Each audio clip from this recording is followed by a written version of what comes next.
नमो बुद्धाय। प्यारे साथियों, आज का विषय है धम्मपद पर चलकर मनुष्य जन्म का लाभ उठाए। नगरास मचलिंद की कहानी। मचलिंद नाम का एक नगरास था।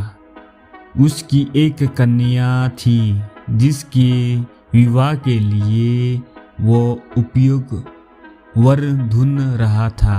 अद उसने शर्त रखी कि जो कोई स्वयंवर में उसके पूछे प्रश्नों का उत्तर दे देगा वो अपनी बेटी का विवाह उससे करा देगा। इस विधि द्वारा वो बुद्ध को भी ढूंढ निकलना चाहता था। नगरास पूर्व जन्म में एक भिक्षु था, पर उसने कुछ गलती कर दी थी। अद उससे भवचक्र में बार बार निमित योनि में जन्म लेना पड़ा। एक दिन तथागत ने अपनी दिव्य दृष्टि से देखा कि उत्तर मानवक नाम का एक युवक स्वयंवर में भाग लेने जा रहा है और उसमें सूतापन होने की संभावना है। बुद्ध उसके मार्ग में खड़े हो गए और उससे समझाया कि युवती के प्रश्नों का उत्तर कैसे देना चाहिए। साथ ही धम्म प्रवचन भी हुआ। अब वो सूतापन हो गया। आज उससे उस युवती को पाने की चाह नहीं रही। फिर भी सबों के कल्याण हेतु वो उधर चल पड़ा। स्वयंवर में युवती ने प्रश्न किए, राजा कौन है? क्या वो कलेशों के मुख हो गया है? उसे राजा कहा सकता है? कलेशों से मुख होने की विधि क्या है और मूर्ख कौन है? युवक ने इस प्रश्नों के उत्तर इस प्रकार दिए, जो अपने 6 इंद्रियों को वश में रखता है वही राजा है। जो कलेशोपूर्ण जीवन जी रहा है वो राजा नहीं है।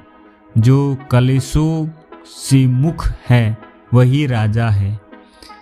तृष्णा से मुख होकर कलेशों से मुख हुआ जा सकता है तथा जो सांसारिक काम वासनाओं के पीछे दौड़ता है वो मूर्ख है। उसके बाद युवती ने संगीत के माध्यम से इंद्रियों की वर्ण रूपी इच्छाओं, जन्म मरण के चक्कर, अज्ञान के कारण आदि के विषय में पूछा और उससे मुक्ति के मार्ग को जानना चाहा।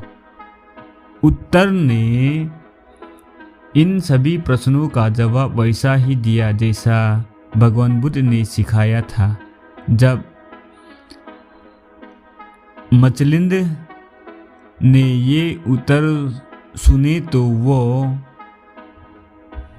सुनिश्चित हो गया कि तथागत बुद्ध का अवतरण हो गया है। अद उसने उत्तर से आग्रह किया कि वह उसे बुद्ध के पास ले चले।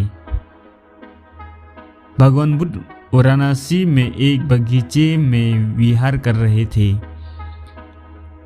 मचलिंद शक्य मुनि को सदर प्रणाम कर रोने लगा। बुद्ध ने पूछा, राजन क्यों रो रहे हो? मचलिंद बोला, मैं 20,000 वर्षों से श्रावण धम्मा का पालन कर रहा हूँ, पर वो मेरा कल्याण नहीं कर सका और ना आप सदृश बुद्ध का दर्शन कर पाया। तब भगवान बुद्ध ने उसे समझाया, मानव जीवन मिलना कठिन है, वैसे ही सधर्म के श्रवण का अवसर मिलना कठिन है।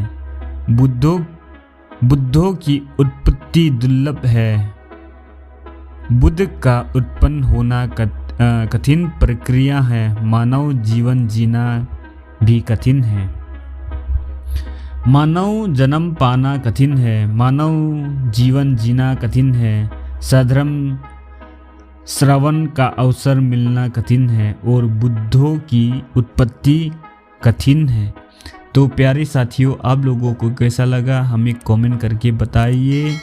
तब तक के लिए नमो बुद्धाय।